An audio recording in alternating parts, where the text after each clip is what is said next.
So what is a parenting plan and why do you need one? Great question.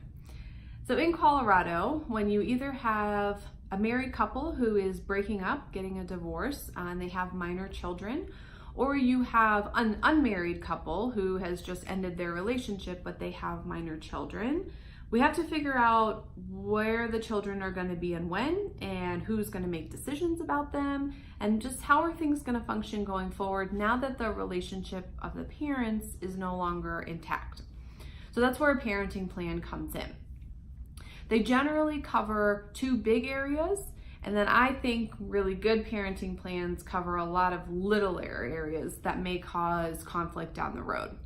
So the two big areas are going to be where the kiddos are and when, and who makes big decisions about them. So let's cover the first one. Where kiddos are when. This is usually referred to as custody. Colorado calls it parenting time. So you'll generally have your regular parenting time. If you've got kiddos in school, this is going to cover the school year. So are we doing week on, week off, every other weekend, 5-2-2-5, alternating? How the schedule actually looks is going to be up to you and what's best for your kiddos, depending on how you and your co-parent decide that. So where the kiddos are when during regular parenting time. So then you also have holidays, which are going to cover Easter, Hanukkah, Christmas, 4th of July, Valentine's Day, Passover, whatever holidays are important to you and your family, whether it's to you or your co-parent, you'll probably want to define where the kids are going to be and when. Most of the time, parents who have split up will split the holidays somehow so that they get equal time during the holidays, and that each of them at least gets a major holiday every other year. So then the third time is going to be summer. So when the kids aren't in school, where are they going to be? Sometimes your schedule can be a little bit different because, especially if parents say live 30 minutes apart, they may not be able to do week on, week off because with school it's just not manageable. But maybe in the summer they can do that because they don't have the restrictions of the school time. So think a little bit about it based on your situation. Everyone's parenting plan is going to look a little bit different. The other big thing is going to be major decision making. So these are big picture decisions like where is the kiddo going to go to school? Should we have this elective surgery?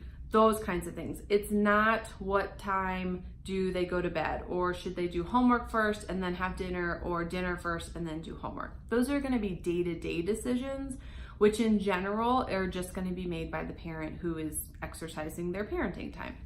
So when it comes to major decisions, usually they're either made jointly, so both parents have to have a discussion and agree, or one parent will make the decision. Most of the time, having joint decision making is going to be best for kiddos because it means both parents are involved and generally the best decision is going to be made. But again, every situation is different. You're going to know what's best in yours, and maybe sole decision making is best in your situation. So those are the big things that parenting plans are generally going to cover. Some of the other little things that you may want to think about is all the other stuff that comes up. I find that when a parenting plan is vague or it doesn't provide specific details, it says things like parent will pick up in the afternoon. Well, what does that mean? Is that 12 p.m.? Is it 5 p.m.? Is it 7 p.m.? Everyone can have a different interpretation, and that's really what you want to avoid in parenting plans. Because at the end of the day, what your parenting plan is just your rule book.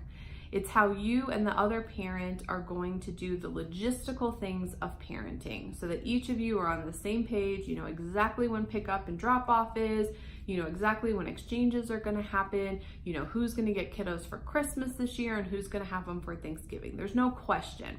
Now, parents can always decide differently because you guys are parents and life happens, and that's okay. But when you come to a disagreement, it's nice to be able to go back to your parenting plan and say, well, right here it says this is what we have to do. And there's no question about it. When you leave room for questions and you leave room for interpretations, you get conflict. So some of the other things that you might want to think about including in a parenting plan are going to be communication protocols. Can the parent who isn't exercising parenting time, who doesn't have the kiddos, call every night? Can they have a little 15-minute FaceTime or Skype chat? Maybe that's something you want to consider putting in there. How are you going to handle finances? So if the kiddos have an extracurricular activity they're involved in and there's a $100 uniform charge, are you guys going to split that? How are you going to send the receipt over? When do you expect reimbursement to be provided? What about other things like the child tax credit? Who's going to claim kiddo each year? If you have multiple kids, are you going to each just claim the same kid every year? Are you going to switch? Or are you one going to claim all the kids one year and the other claim all the kids another year? Those are some things to think about too. And then also just general parenting, like don't disparage the other parent. Don't use your kids to send messages to the other parent. Don't speak ill about the other parent's family. If there's any of those kinds of issues or challenges that you've had co-parenting already, you may want to address those and work with your co-parent to find a solution that works for both of you and write it down so you both know what rules you're going to play by. So that's what a parenting plan is. It's really just a simple rule book for parenting. Now, whether you feed your kid white rice or brown rice or read to them or let them watch TV, you're the parent. You know best. Those kinds of things generally aren't going to be included in your parenting plan because they don't need to be. We just want to know where kiddos are going to be and when, who's going to make big picture decisions, how money is going to be handled, those kinds of things you'll want to include in your parenting plan. Ideally, you and your co-parent can sit down and come together, figure out a plan yourselves, which is always going to be the best solution because you guys are going to know best. But if you can't, at the end of the day, either in a divorce case with kiddos or a custody case, you're going to get a parenting plan and the court will make all of those decisions for you if you guys can't come to an agreement.